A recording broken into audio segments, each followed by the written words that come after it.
Because the school system will never teach you about money. The school system was designed to teach you to be an employee or a doctor or a lawyer, a specialist, but never about money. So my father was the head of education, PhD, all that stuff.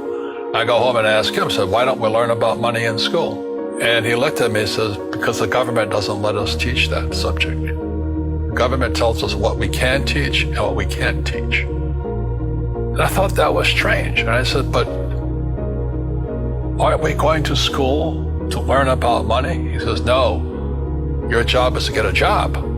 Poverty is passed on. It's taught in your families.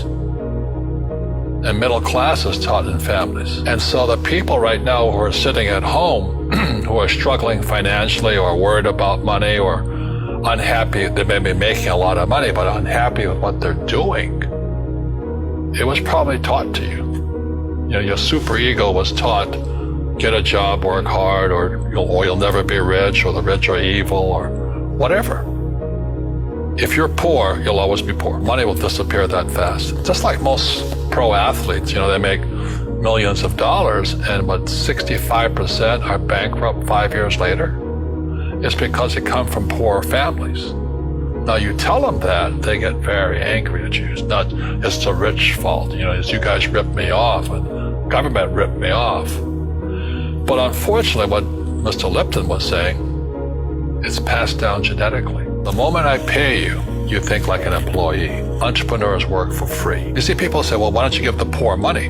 So the only problem with that is it just creates more poor people. Give a man a fish, he fishes for the day, or eats for the day. Yeah, you give a man a fish, you get a lot of people who want more fish. Don't tell people what you know. Right. Keep them poor. Poor will always be amongst us, because it starts up here. It's in their words, and the words become flesh. Well, when they say I can't afford it or I can't do that, they go down. They become what they say. And I meet so many people, I can't afford it. You think I'm made of money? Poor people say I can't afford it, I can't do that, I don't have time. Because this is an escape. It's an escape. You know what I mean? It's easy to say I can't afford it. Oh, I'm too tired. Oh, I can't go to the gym. When you could go to the gym. Your rich dad used to say what? How can I afford it? How can I do that? What would it take? Or why should I do that? He says that a question opens the mind, a statement closes the mind. See, when you say I can't afford it, your mind shuts down and you become what you say. We all have fear. To be truthful, we all have fear. It's just how you deal with it. Einstein said, imagination is more important than knowledge, but knowledge empowers imagination. And what most people lack is real business knowledge, like accounting, like debt, like taxes. You gotta know that stuff, but they don't teach it in school to anybody. People who are afraid of making mistakes like they teach in school, they don't ever grow. Because spirituality is there's good and there's bad, there's right and there's wrong, there's up and there's down. Most people only want to be right. They only want to be positive.